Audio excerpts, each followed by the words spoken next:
बिस्मिल्लाहिर्रहमानिर्रहीम। अस्सलाम वालेकुम। मैं हूं दानिश अली और आप देख रहे हैं YouTube channel smart study with Danish Ali. तो ये ऑफिशियल सिलेबस है जिसका बहुत दिनों से इंतज़ार था सबको, और पिछले एक साल से ये हर जगह पे जो है गर्दिश कर रहा था। डिफरेंट टाइप के जो है सिलेबस आ रहे थे। कोई एजुकेशन पॉलिसी सिंध गवर्नमेंट की शेयर कर रहा था, कोई आपको इंटर पढ़ा रहा था, कोई मैट्रिक के सब्जेक्ट्स पढ़ा रहा था। तो आज क्लियर है, जो हम एक साल से बात कर रहे थे कि एसएसटी का या जो सिंध पब्लिक सर्विस कमीशन है, ग्रेजुएशन लेवल पे, ग्रेजुएशन बेस्ड पे जो टेस्ट लेता है वो ग्रेजुएशन लेवल का ही होता है। तो यहाँ पर आपका सिलेबस आ चुका है जिसमें क्लियरली लिखा हुआ है कि ये जो है ग्रेजुएशन लेवल का होगा पेपर। तो ना तुम इसमें टेक्स्ट बुक बोर्ड का कोई रेफरेंस है, ना ही जो है वो मैट्रिक और इंटरमीडिएट के किसी चीज का रेफरेंस है। तो देखें जी, सबसे पहले तो आज हम डिस्कस करेंगे इस सिलेबस के जितने भी सब्जेक्ट्स हैं, कैटेगरीज का जो कंफ्यूजन है आप लोगों को।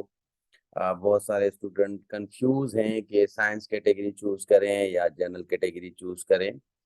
तो सबसे पहले तो इस चीज़ का जवाब, बहुत सारे इंजीनियर्स हैं जो बी होल्डर्स हैं या बीएससी जिन्होंने किया है डिफरेंट साइंस के सब्जेक्ट्स में, वो चाहे कंप्यूटर हो या कोई भी सब्जेक्ट हो, तो आप साइंस कैटेगरी में जो है वो लाई करते हैं। आपकी कैटेगरी साइंस होगी। और जितने भी इंजीनियर्स हैं, जितने भी ग्रेजुएट्स हैं जिन्होंने 16 इयर्स एजुकेशन की है, वो सारे के सारे एलिजिबल हैं इस टेस्ट में लिए। इस टेस्ट में सब जो है अप्लाई कर सकते हैं। तो इंजीनियर साइंस कैटेगरी में आएंगे। बीबीए, बीकॉम, ये जो कॉमर्स वाले स्टूडेंट हैं वो जनरल कैटेगरी में आते हैं। उसके अलावा सोशल साइंसेस में जिन्होंने की है ग्रेजुएशन, वो भी जनरल कैटेगरी में आते हैं। अब यहाँ पर अगर किसी ने जनरल कैटेगरी में फॉर एग्जांपल बीए बीएससी किया हुआ है, बस उनकी डिग्री जो है दूसरी भी है, कोई किन्होंने बीएड किया है या किन्होंने जो है अ, दूसरे यूनिवर्सिटी लेवल पे सोशल साइंस में सब्जेक्ट किए हैं, तो मैं आपको मशवरा दूंगा कि साइंस कैटेगरी को टिक करना, क्योंकि आप बीएससी लेवल पे अप्लाई करें। और साइंस कैटेगरी में जो है वो सीट्स ज़्यादा हैं। यहाँ पे जनरल कैटेगरी में सीट्स डिस्ट्रीब्यूट हैं। अगर आप इंग्लिश, हिंदी या उर्दू में हैं तो 30% है। उसके बाद दूसरे सब्जेक्ट्स में डिस्ट्रीब्यूट की गई हैं सीट्स। साइंस में ज़्यादा हैं, तो आप साइंस में रिस्क लें या ना के जनरल में, वहाँ पे सीट्स ज़्यादा है। अब आते हैं सब्जेक्ट्स के बारे में। तो आपको तैयारी किस तरीके से करनी है। यहाँ पे साइंस कैटेगरी में देखें, इंग्लिश है, फिजिक्स है, केमिस्ट्री है, मैथमेटिक्स है और बायोलॉजी है। इंग्लिश तो वैसे ही आएगा जैसे लेक्चरर सब्जेक्ट स्पेशलिस्ट के टेस्ट में 20% इंग्लिश था, सेम टू सेम उसी तरीके से आएगा दोनों कैटेगरीज के लिए। अब आते हैं दूसरे सब्जेक्ट्स। तो देखें, physics, chemistry, biology, science category की बात कर रहा हूँ। यहाँ पर आपको क्या पढ़ना चाहिए। तो देखें, यहाँ पर आपको ना तो कोई अ, बहुत बड़े इनके जो हैं डीप में जाके पढ़ना है, फिजिक्स के बुक्स जाके पढ़ने हैं, वो चाहे इंटर के हों या ग्रेजुएशन के कोई फिजिक्स के बुक हों या केमिस्ट्री के या बायो के, नहीं पढ़ने। आपको जनरल साइंस की तैयारी करनी है, जैसे आप एवरीडे साइंस में करते हैं। एवरीडे साइंस सीएसएस का सब्जेक्ट है। उसमें आप जो है वो फिजिक्स, केमिस्ट्री, बायोलॉजी के पोर्शंस होते हैं, वहीं से कर लें। और बेस्ट जो सोर्स है सिंध पब्लिक सर्विस की टेस्ट की तैयारी करने का, वो है पाक एमसीक्यू। तो पाक एमसीक्यू वेबसाइट, इसको जरूर पढ़ें, क्योंकि यहाँ पे आपको इन सब्जेक्ट्स के पोर्शंस मिल जाएंगे। ये बहुत इम्पोर्टेंट है। यहाँ से आप जनरल इन सब्जेक्ट की तैयारी कर सकते हैं। और उसके साथ आप जो है एवरीडे साइंस का जो पोर्शन है वहाँ से करें। ये आपकी थोड़े टाइम में बहुत अच्छी तैयारी हो जाएगी। यहीं से आते हैं चीज़ें ये। आपको सिर्फ फिजिक्स, केमिस्ट्री और बायो देकर आपको कंफ्यूज कर रहे हैं, हालांकि ये जो सब्जेक्ट्स हैं ये एक्चुअली ईडीए से एवरीडे साइंस है।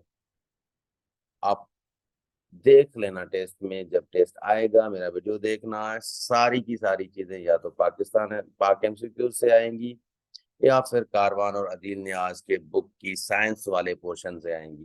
किसी सब्जेक्ट को अलग जाके नहीं पढ़ें, एवरीडे साइंस सब्जेक्ट क्लियर करें, इंशाल्लाह आपका सारा जो है सारे के सारे एमसीक्यूज वहीं से लगेंगे। अब आते हैं मैथमेटिक्स में, तो मैथमेटिक्स जो है वो 20% है, इसमें बेसिक चीजें करनी है।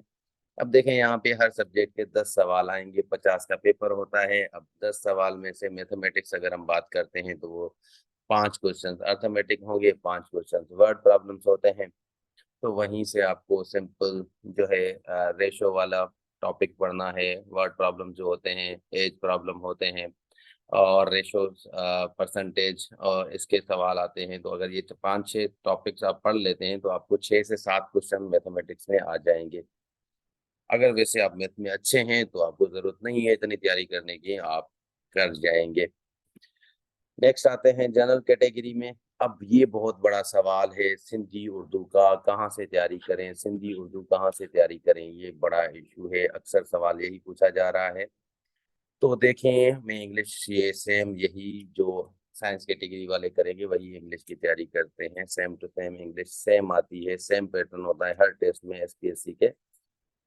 उसके बाद सिंधी और उर्दू, देखें सिंधी और उर्दू ये बहुत कंफ्यूज कर रहे हैं लोगों को, क्योंकि आईबीए ने जेएसटी पीएसटी के टाइम पे बहुत ही कॉन्सेप्चुअल सिंधी और उर्दू के जो है टेस्ट में एमसीक्यूज दिए थे। यहाँ पे ऐसा नहीं होता। एसपीएससी का अगर आप पेपर देखेंगे तो एसपीएससी सिंधी या उर्दू हो ये लैंग्वेज है, इनमें से आपको सिंधी में तो लिटरेचर देते हैं, सिंधी की हिस्ट्री देते हैं, सिंधी का जीके भी देते हैं, ग्रामर बहुत ही कम देते हैं। फिर भी आपको ग्रामर में सिर्फ पार्ट्स ऑफ स्पीच पता होने चाहिए, नाउन प्रोनाउन एडजेक्टिव जो हम इंग्लिश में पढ़ते हैं इनकी डेफिनेशंस पता होनी चाहिए, काफी है। उसके साथ लिटरेचर पढ़ना है, जीके पढ़ना है, सिंधी का उर्दू का भी लिटरेचर पढ़ना है, उर्दू की भी हिस्ट्री पढ़नी है, सिंधी की भी हिस्ट्री पढ़नी है, यहाँ से ही आएंगे। उसके अलावा और कुछ ना पढ़ें। और इसके लिए सोर्सेज बताता हूँ, आप सिंधी या उर्दू हो, पीएमएस के पेपर देखें सिंधी उर्दू के, सीएसएस के पेपर देखें सिंधी उर्दू के, उनको फॉलो किया जाता है। तो वो अगर वो आप कर लेते हैं, वो आप देख लेते हैं, तो वो पास पेपर जो होते हैं सीएसएस के पीएमएस के, वहां से ये फॉलो करते हैं, और अगर वो देख लेते हैं तो आपकी तैयारी अच्छी हो जाएगी। इस्लामियात और पाकिस्तान स्टडी में क्या होता है कि ये तो जर्नल है, जैसे जनरल टेस्ट में आते हैं, इस्लामियात हो पाकिस्तान स्टडी हो उस तरीके से तैयारी करनी है। ठीक है जी।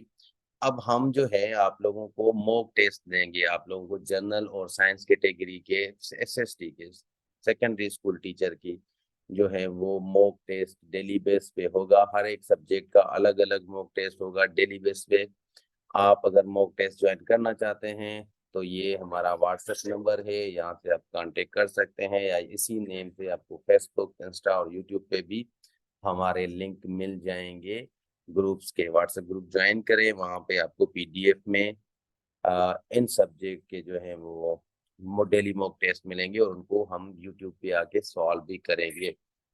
तो यही था आज का वीडियो, और इसमें अगर आप कोई चीज़ पूछना चाहते हैं तो आप कमेंट में पूछ सकते हैं, व्हाट्सएप पे मैसेज करके भी पूछ सकते हैं, हमसे गाइड ले सकते हैं। हम इंशाल्लाह आप लोगों को सिंसियर गाइड देंगे और स्मार्ट वे से बताएंगे कि आपको थोड़े टाइम में किस तरीके से तैयारी करनी है। एक और टिप देता चलूं कि जब भी आप इन पेपर्स की टेस्ट की तैयारी करते हैं तो ये ना करें कि आप रश में बहुत सारी चीजें पढ़ते जाएं। भले आप कम पढ़ें, बट ये हो जितना आप पढ़ रहे हैं उसको रिवाइज करें। रिवाइज करने वाले लोग ही आगे जाते हैं। जो लोग रिवाइज नहीं करते, पढ़ तो जाते हैं बट टेस्ट में पढ़ी हुई चीजें भी फिर गलत करके आते हैं। तो 2 से 3 बार आपका जो चीज भी पढ़ रहे हैं उसकी रिवीजन होनी चाहिए।